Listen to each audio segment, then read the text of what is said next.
Bom, e hoje eu queria chamar para nos trazer a mensagem o pastor Pedro Evaristo. Foi pastor muitos anos lá em São Paulo, foi diretor do Seminário Batista Regular também muitos anos, está ministrando o módulo conosco lá no seminário estas 2 semanas, e entre uma semana e outra, além dele ter muito trabalho, eu dei mais um para ele vir aqui conhecer a nossa igreja e estar pregando. Pastor, seja bem-vindo. Amém. Deus abençoe. Bom dia, irmãos.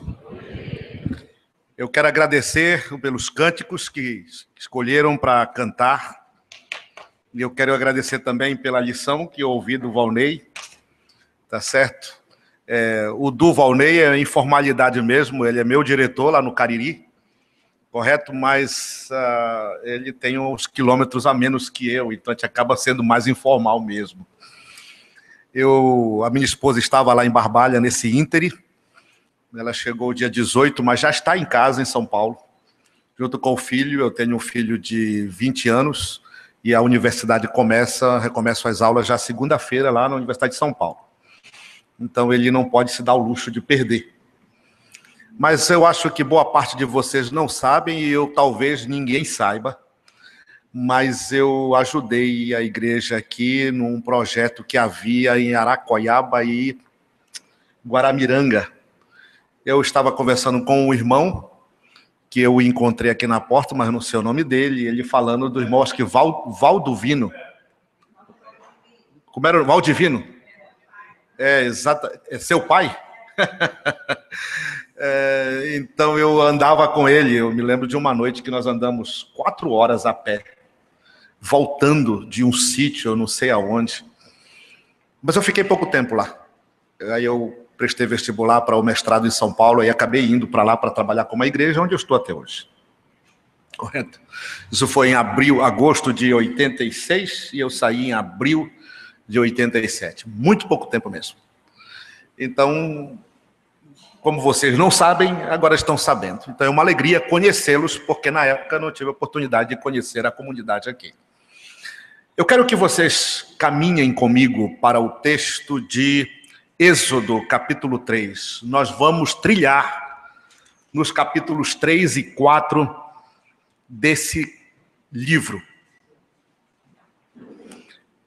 Eu quero falar nessa manhã e noite sobre os recursos divinos para a missão.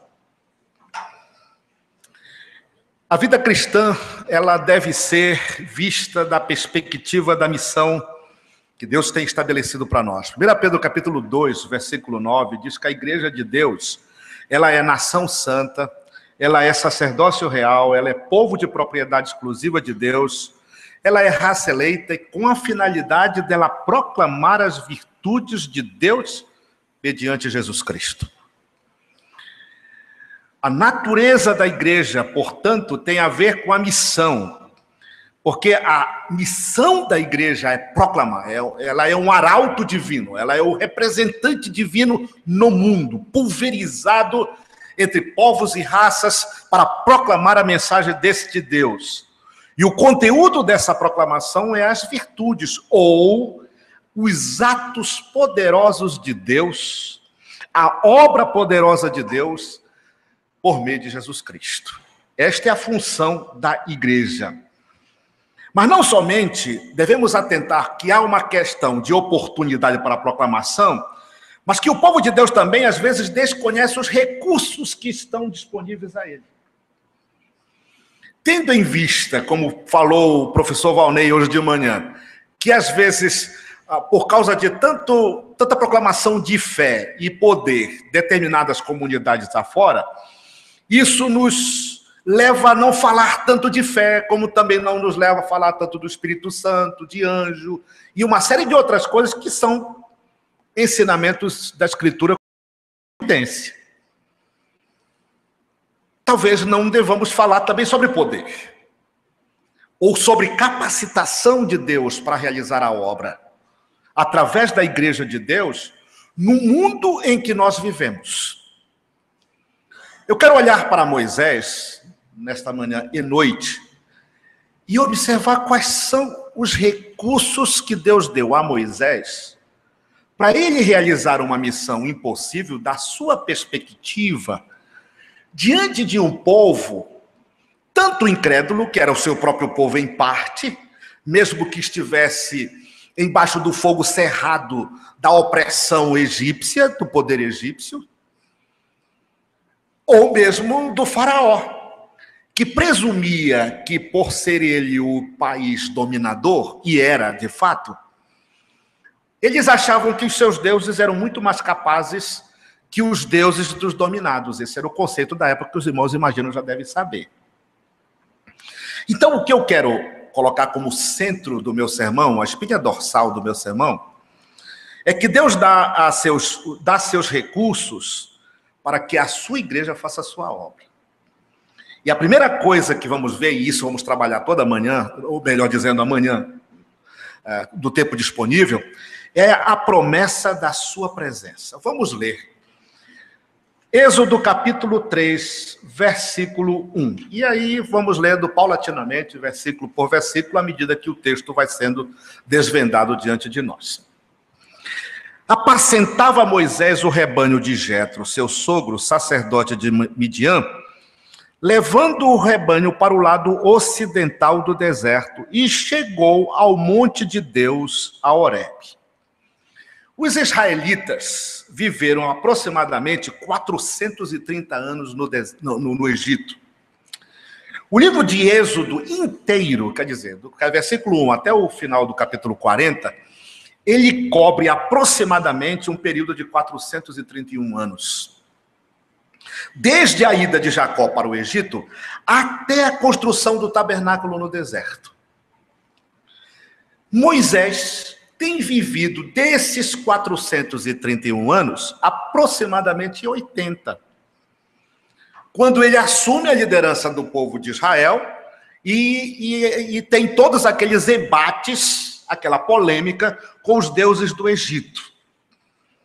O capítulo 3, ele fala desse evento miraculoso da sarça. O primeiro, Moisés tinha o hábito de pastorear o rebanho do seu sogro. Aqui o sogro de Moisés é identificado de algumas formas. Primeiro, ele é chamado de Jetro, que é o seu nome. Segundo lugar, é dito que ele é sacerdote de Midian. Portanto, ele é uma pessoa importante em uma região próxima ali do deserto. E por último, ele é introduzido na história logo aqui por causa da sua importância para Moisés.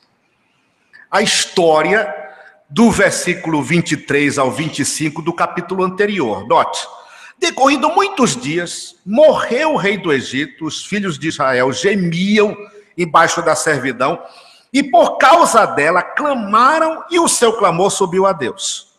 Ouvido Deus o seu gemido, lembrou-se, isso é comum, Deus é uma forma antropomórfica de falar da recordação divina.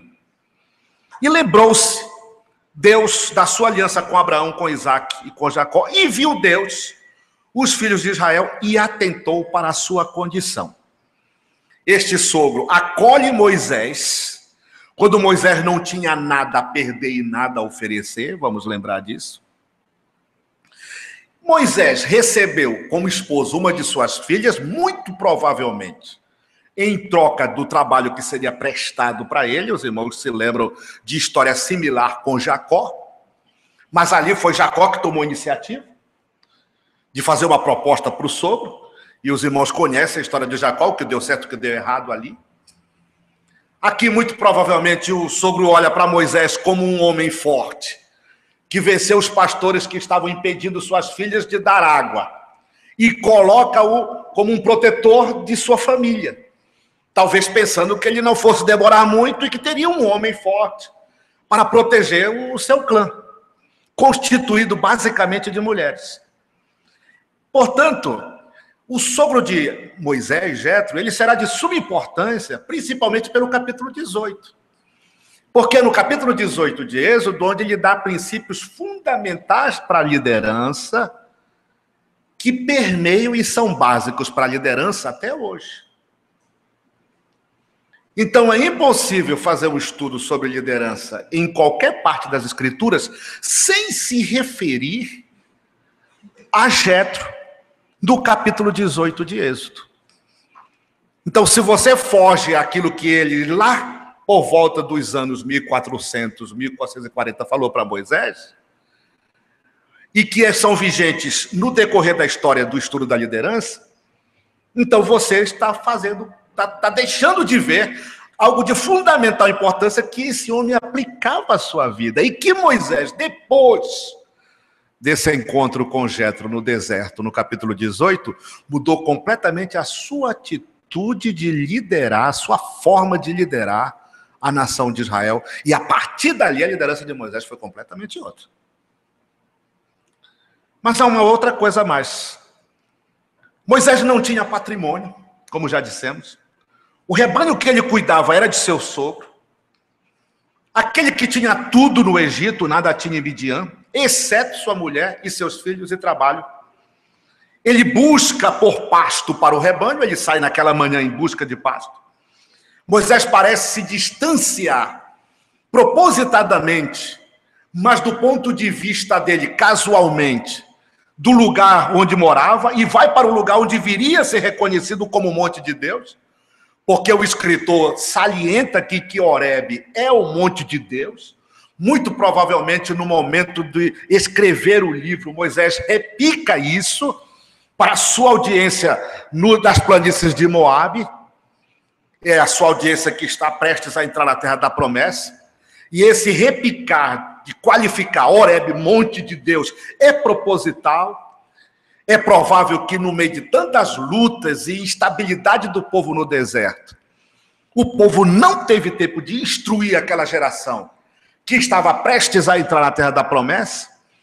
Afinal de contas, exceto Josué e Calebe, todos os outros são noviços, precisam de instrução. Em sua maioria, exceto Josué e Calebe, morreram no deserto, quer dizer, mais de 600 mil homens de guerra morreram no deserto por causa de sua desobediência a Deus, ou não. Então, provavelmente, nas lutas e nas provações de Moisés, o povo pouco teve tempo de instruir aquela descendência. Então, quando Moisés diz monte de Deus, que no momento do evento aquele não é chamado de monte de Deus, ele vai ser considerado monte de Deus depois da aparição de Deus no Monte Sinai. Então, diante disso, Moisés quer deixar claro na memória do povo, porque esse povo é um povo de memória, nem todos sabem ler, é uma porção pequena que sabe ler, o conhecimento está retido na casta sacerdotal e alguns príncipes da nação de Israel, mas isso não é generalizado. Então essas histórias precisam ser repicadas, recontadas e refaladas para que o povo grave e saiba de onde eles procedem. Então aqui está Moisés repicando, o monte, Moisés foi para o monte de Deus. Aí essa audiência aqui, que está ouvindo contar essa história, vai lembrar, é o Monte Sinai, onde o Senhor apareceu e se revelou a nós. Isso quer dizer que apesar de parecer casual, Deus está trabalhando nos movimentos de Moisés para levá-lo a um encontro com ele, como foi o seu caso, como foi o meu caso. Em algum momento no seu passado, Deus trabalhou na sua história para aparentemente, casualmente, ele se encontrar com você. Assim foi com Moisés. Ele se levantou naquela manhã, arrumou os animais, olhou para o campo, viu, não tem alimento ali, mas eu tenho um rebanho para cuidar, eu já sei para onde eu vou procurar ali. E ele foi, mas Deus está por trás, trabalhando no coração, na vontade de Moisés. Porque Deus, não Moisés, tem um encontro marcado.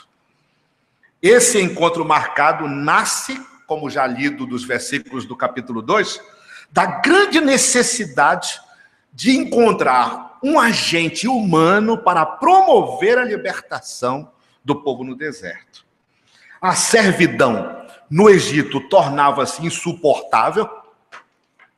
É interessante o escalonamento da servidão, quer dizer, o sofrimento, a dor, até chegar ao ponto do grito, do clamor. Mas como o povo está oprimido, a sua vontade está suprimida, eles não têm para quem clamar, então eles clamam para Deus. Isso é comum nas páginas do Antigo Testamento. O sujeito está oprimido, está desgastado, está sofrendo sobre a vara de alguém, aí ele não tem para quem clamar, porque para quem ele clamar seriam os poderosos, os opressores da época, eles não vão atender, então ele clama para Deus. E a ideia de clamar é a ideia de gritar, de realmente pedir, fazer um apelo de socorro. Isso será repetido 40 anos depois, para que o povo não esqueça desse momento na confissão de Deuteronômio 26.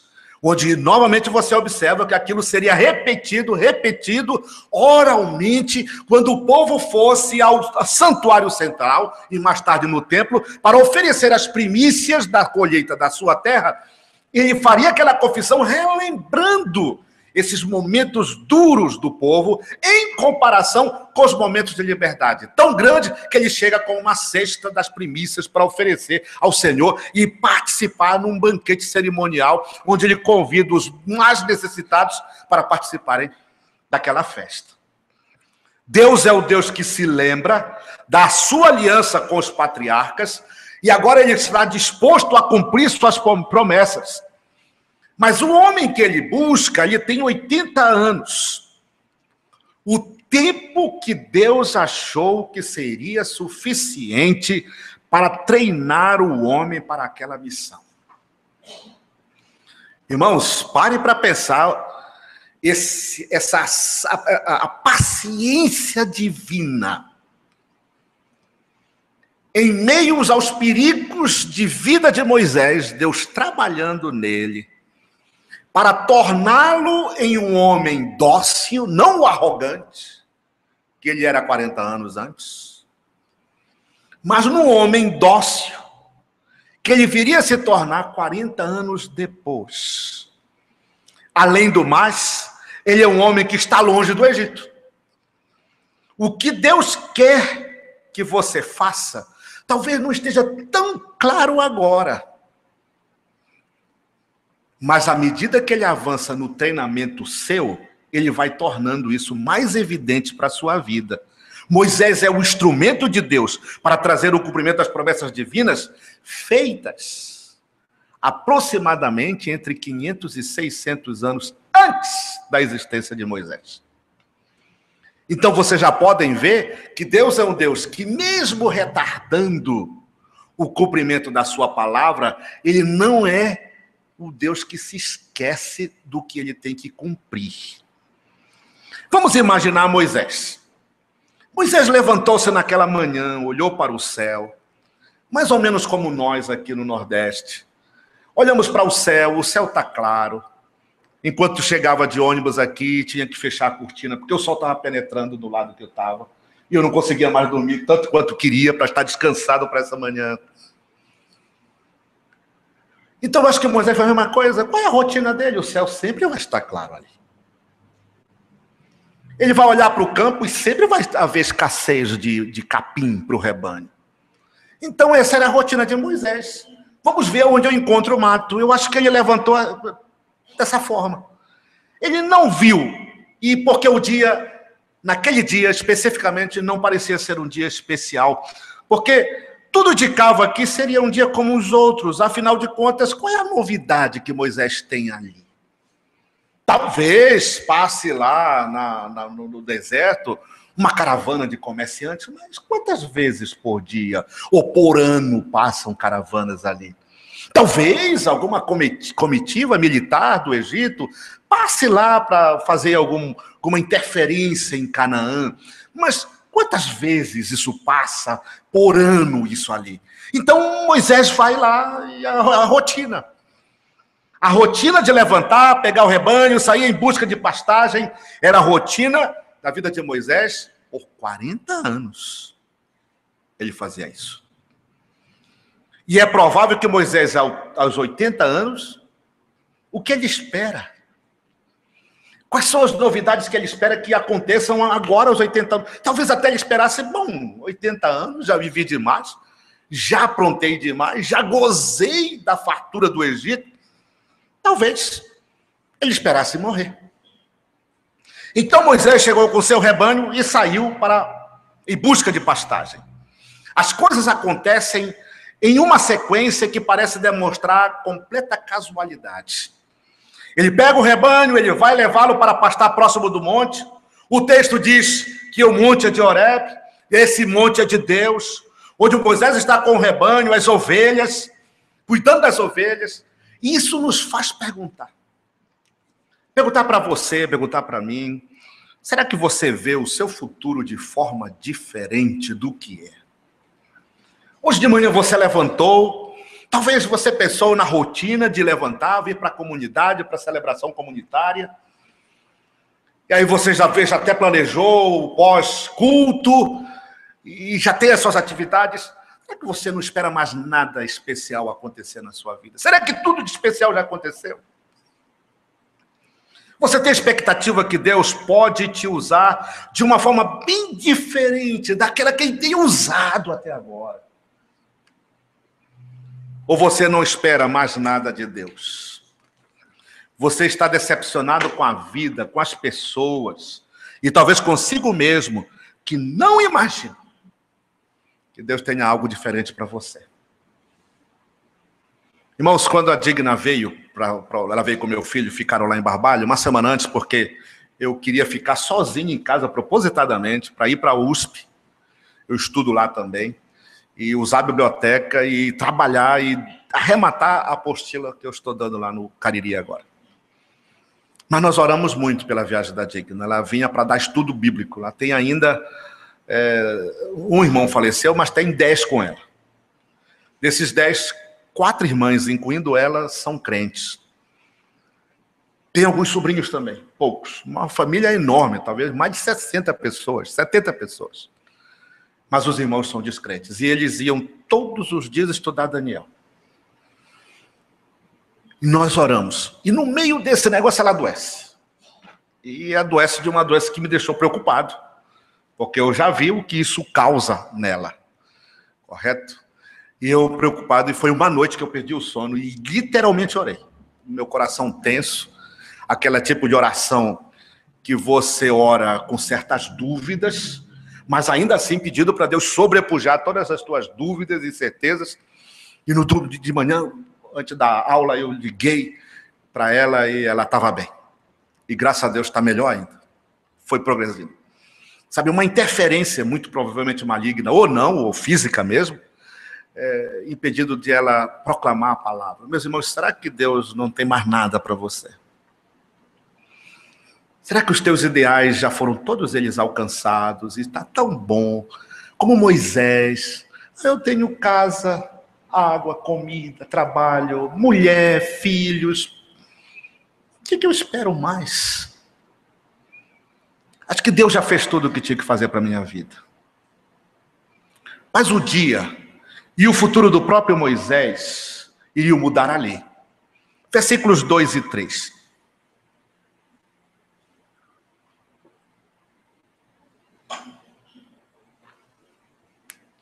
Apareceu-lhe o anjo do Senhor numa chama de fogo, no meio de uma sarça. Moisés olhou, e eis que a sarça ardia no fogo e não se consumia. Então disse consigo mesmo, irei para lá e verei essa grande maravilha, porque a sarça não se queima. Por quê? Melhor dizendo, é uma pergunta, né? Por que a sarça não se queima? Há um adágio popular que diz que onde há fumaça, há fogo.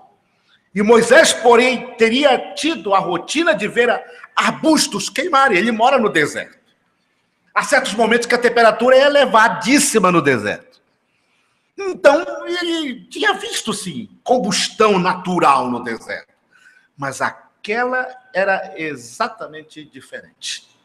Porque a sarça, o arbusto ardia, mas não se queimava. Não havia fumaça. Havia fogo, mas sem fumaça. Isso aguçou a curiosidade de Moisés e ele foi lá ver o que acontecia de extraordinário, que a sarça não se queimava.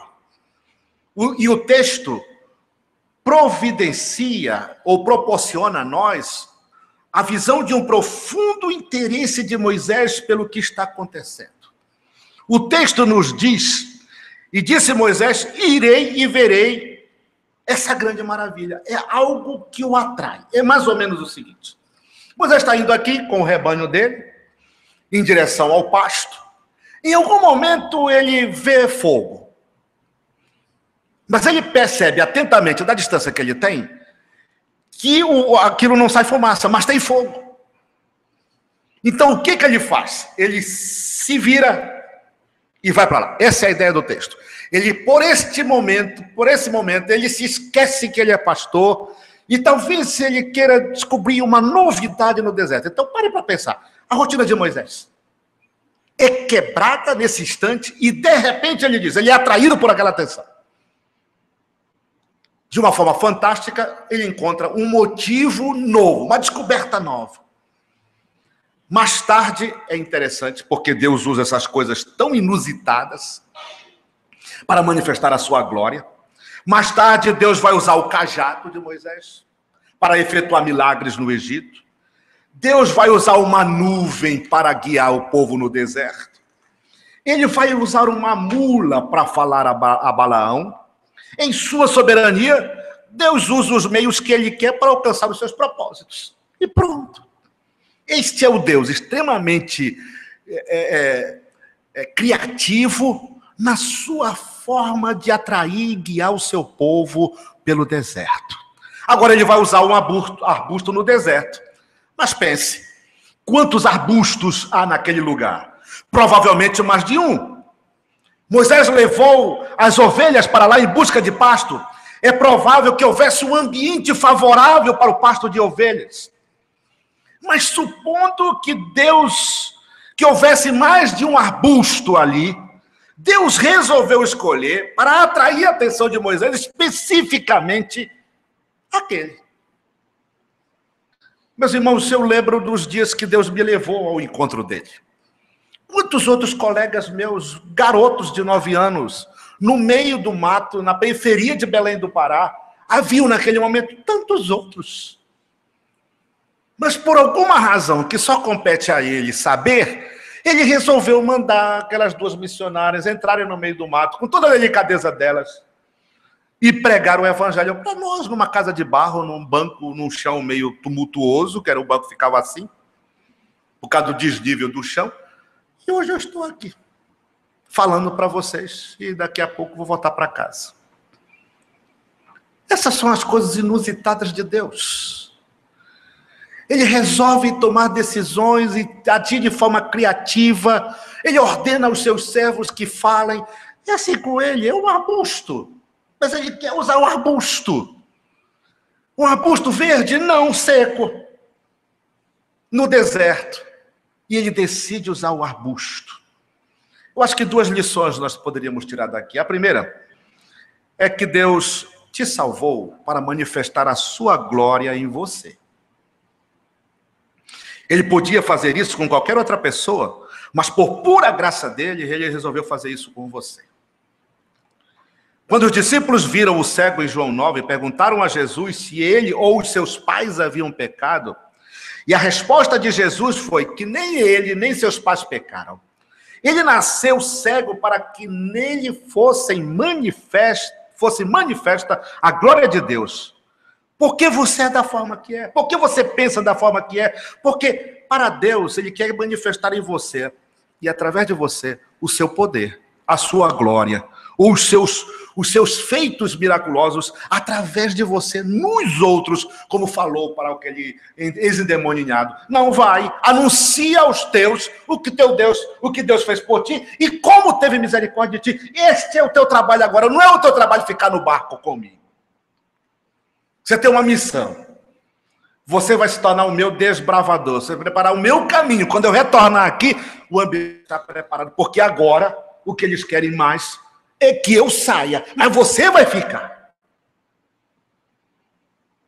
E você preparará o caminho para uma outra ocasião. E a segunda lição é que assim como a sarça não se consumia com o fogo da presença de Deus, isso é interessante, porque a Bíblia diz que Deus é fogo consumidor e aqui não está consumindo nada. Então o fogo é um fogo preservador, que preserva aquela sarça. Então assim como a presença do Senhor estava preservando e não estava consumindo a sarça, o povo de Deus no Egito estava embaixo de grande fogo de provação, mas não seria consumido. Você pode estar sob o pesado fogo da provação, mas não é isso que vai te destruir. Este fogo é um meio de Deus te lapidar para ser mais usado ainda. Lembro de um momento devocional na nossa casa no primeiro semestre deste ano. Aí, obviamente, pai e mãe reunidos quer saber dos estudos do filho, né? Terceiro semestre na universidade e tal. Então, aí chegou o momento dele abrir mais o coração das suas dificuldades. Lágrimas vieram, obviamente, naquele momento. Então, eu esperei que ele falasse tudo o que tinha que falar, porque filho não fala muito para os pais, vocês sabem disso. A não ser que seus filhos sejam atípicos, que contem tudo para vocês. Mas se são como o meu, a gente tem que pegar as pérolas no garimpo. E aí eu disse para ele, filho, você tem que se reinventar para você se superar. E aí eu dei minhas ilustrações para eu vencer os obstáculos para chegar até onde eu cheguei lá na universidade. Ele está tomando essa direção. As mudanças que ele está fazendo na vida dele, até no quarto dele, indicam que ele está tomando algumas providências. Meus irmãos, quando você estiver experimentando o fogo da provação, seja individualmente, seja coletivamente, pergunte a forma que Deus quer te usar melhor. Como Deus está trabalhando em tudo aquilo para você ser mais útil à causa. Para você ser mais dócil nas mãos de Deus. Para você ser um sujeito mais flexível nas mãos dele, mesmo que seja duro contra o pecado, mesmo que seja duro contra as falhas, mesmo que seja duro contra os seus próprios erros e aquelas zonas cinzentas que permeiam as nossas vidas, com as quais nós temos que lidar continuamente para não sermos derrotados. Talvez as provações venham para te tornar um homem ou uma mulher melhores. É bom lembrar que o fogo é frequentemente um companheiro da revelação divina dentro do livro de Êxodo, para livrar Israel, para guiá-lo e para purificá-lo. Moisés tem um encontro com Deus, versículos 4 a 6. Ele diz, vendo o Senhor que ele se voltava, então vamos lembrar do virar de Moisés em direção àquela maravilha no deserto, Deus, no meio da sarça, o chamou e disse, Moisés, Moisés! Ele respondeu, eis-me aqui.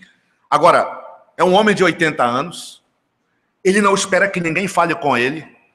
Agora, pense você, se estivesse no deserto e alguém grita do meio de uma chama, a pulsação do seu coração, para que níveis iriam. Deus continuou, não te chegues para cá. Tira a sandália dos pés, porque o lugar em que estás é terra santa. Disse mais, eu sou o Deus de teu pai, o Deus de Abraão, o Deus de Isaque, o Deus de Jacó. Moisés escondeu o rosto, porque temeu olhar para Deus. Ao aproximar-se, Moisés ouve o seu nome. Mas não é um nome qualquer, é um grito. Moisés, Moisés! Esta forma é uma forma enfática do chamado de Deus, fazendo sua chamada um apelo direto e imediato. Nós já ouvimos isso na revelação anterior. Quando Abraão ia levantar a mão, e ele levantou a mão, o que ele não fez foi levar o cutelo, a faca de pedras ao coração do animal, que na realidade não era um animal, era o filho dele. E do alto do céu, o anjo do Senhor grita, Abraão, Abraão! E Abraão se vira de novo. É a mesma ideia aqui. Desse se virar de repente. E ali Abraão é um momento tenso. Porque ele já tem tudo arrumado para matar o filho. E o anjo tem que falar muito rápido. Nós lemos o texto suavemente. Não foi assim que aconteceu lá. O anjo grita e diz, não toques no menino. Para! Agora é o que acontece aqui. Deus sabe que vai assustar Moisés. Mas há um outro detalhe aqui. O fato de Deus usar o nome de Moisés mostra, em primeiro lugar, a quem sua chamada é dirigida. É dirigida a uma pessoa específica. Aliás, só tem ele ali. Mas demonstra uma outra coisa. Demonstra o quanto Deus conhece Moisés. ele o chama pelo nome. Será que alguém aqui tem dúvidas o quanto é conhecido por Deus? Nos seus erros, nos seus acertos, na sua história, talvez até aquilo que você oculta as 7 chaves de todo mundo, mas não oculta de Deus. Então esse é Moisés. Será que Deus não sabia que ele matou um homem lá no Egito? Será que Deus não sabia que ele era um foragido da justiça do Egito? Será que Deus não sabia que ele era um presunçoso, orgulhoso, que se apresentava como príncipe para o povo? Será que Deus não sabia que Moisés era tudo isso enquanto morador do Egito? E será que Deus não sabia que ele tinha que tirar esse Moisés do Egito para quebrá-lo no deserto, acabar com a sua autoestima, com o seu orgulho, a sua soberba, para poder ter um homem dócil nas mãos dele? Será que não é isso que Deus tem que fazer na sua vida? Para tornar uma pessoa dócil nas suas mãos?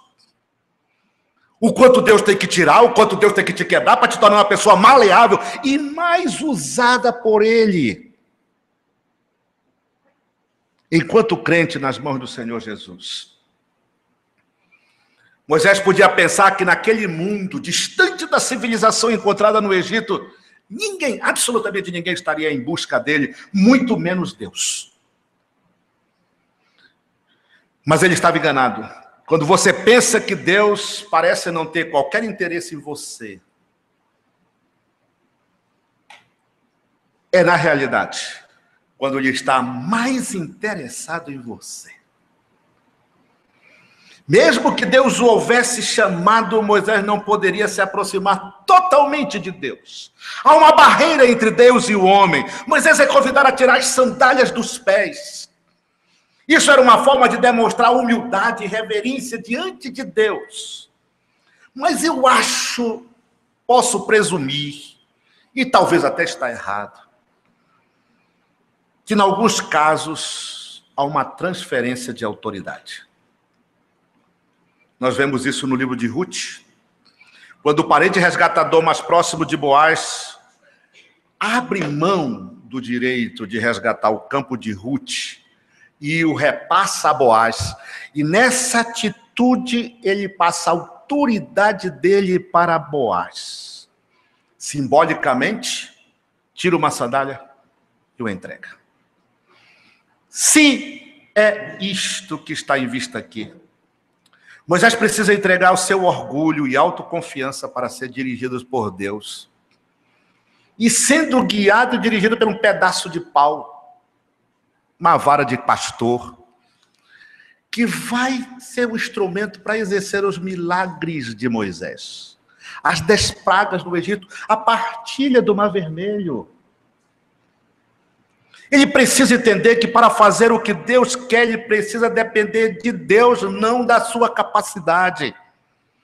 Ele precisa entender que aquele lugar em que ele estava pisando era um lugar santificado por Deus. E que naquele lugar o Senhor era outro, não era ele, mesmo que ele seja o grande conhecedor do deserto, informação que será suficiente para ele guiar o povo no deserto. Mas ali, o Senhor era outro. O Senhor era outro. Depois disso, Deus se identifica a Moisés ao citar o nome por nome os patriarcas. Deus identifica-se com o Deus da aliança e com a linhagem de Moisés. Ele não é o Deus que se esquece das promessas que ele fez, mas ele desceu para cumprir essas promessas. Versículos 7 a 10. Ele diz: disse ainda o Senhor: certamente vi a aflição do meu povo, que está no Egito, e ouvi o clamor por causa dos seus exatores. Conheço-lhe o sofrimento. Por isso desci, a fim de livrá-lo da mão dos egípcios, e fazê-lo subir daquela terra a uma terra boa, ampla, terra que mana leite e mel, o lugar do cananeu, do eteu, do amorreu, do ferezeu, do eveu e do jebuseu. Pois o clamor dos filhos de Israel chegou até mim, e também vejo a opressão com que os egípcios estão oprimindo. Vem agora, e eu te enviarei a Faraó para que tires o meu povo, os filhos de Israel do Egito. Então disse Moisés: quem sou eu para ir a Faraó e tirar do Egito os filhos de Israel? Deus lhes respondeu: eu serei contigo. Pastor, eu não sei, acho que eu perdi o horário. Não. Mais um pouquinho. Então eu vou arrematar isso aqui. Presta atenção, meus irmãos. Deus age com Moisés, como identifica-se com Moisés como aquele que é misericordioso. Olha, eu vi o clamor do meu povo, eu vi o sofrimento do meu povo. E ele desce para libertar o seu povo. Mas no versículo 10, e aí eu dou esse salto aqui propositado, Moisés é incapaz de fazer isso. Deus não daria uma missão se ele não visse em Moisés qualidades do homem que ele queria usar nessa missão. Mas Moisés não pode tirar o povo do Egito sem o poder de Deus. Moisés precisa entender que a autoridade e a capacidade serão de Deus. Nos versículos 11 e 12, ele mostra a sua completa inabilidade. 40 anos. Moisés era impulsivo e autoconfiante. 40 anos antes. Depois, 40 anos depois, Moisés não tem a mesma confiança. Ele pergunta: quem é Moisés? Quem sou eu? Interessante, meus irmãos, que os grandes homens de Deus fizeram essas perguntas. Davi, quando foi-lhe proposto que ele casasse com a filha do rei Saul, ele disse: mas quem sou eu? A minha família é a menor de Judá. É uma fazendinha pequena lá com uns bodes qualquer. Quem sou eu para me tornar... Mas, irmãos, será que vocês já fizeram essa pergunta? Quem é você? Ou você, de uma forma presunçosamente, já disse: eu sou? Os grandes homens de Deus, para serem usados, eles precisam entender que eles nada são, exceto pela intervenção divina nas vidas deles. Quem sou eu para ir? Moisés está dizendo mais ou menos o seguinte, abre aspas: Deus, eu sou um fracassado, um foragido da justiça do Egito.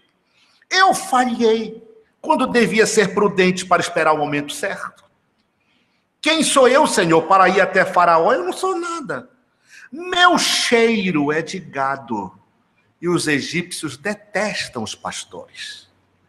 Quem sou eu?